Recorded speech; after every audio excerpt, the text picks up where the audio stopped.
I'm building a robotic arm from scratch, and here's what I did today. Today, I was about to go crazy. I say this because I spent all day trying to figure out the trace connection errors that I was having. No matter what I did, they just wouldn't seem to go away. I tried remaking my board from scratch. I tried different trace sizes. I also saw a comment that told me to export it in a Gerber file, or Gerber file, whatever they call it, which is the file that manufacturers use to make the board, and see if the actual traces were together. However, when I went to export it, I realized that I don't even know what I'm doing. And so I found a YouTube video on how to export it. However, the guy in the video said that each manufacturer has their own kind of settings that you have to export the file in. That way your board works on their machinery. But I realized that I was using KiCad 9, which just came out like a few weeks ago, and manufacturers haven't actually published the settings for it. What I ended up doing was deleting the KiCad version 9 that I had and downloading KiCad version 8. With this version, all the manufacturers had their special settings and stuff. However, I couldn't use the same board that I had in KiCad 9, and so I had to go and remake the entire board, including the schematic and everything.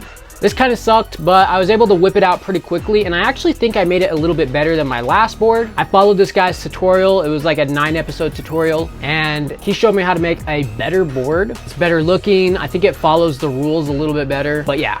However, when I was doing the DRC checks, I realized that I was still having the same missing connection errors. This drove me like pretty much insane because I followed the guy's tutorial like step by step and was still having the same problem as before. But then at like 12 o'clock last night, I got this comment from this guy.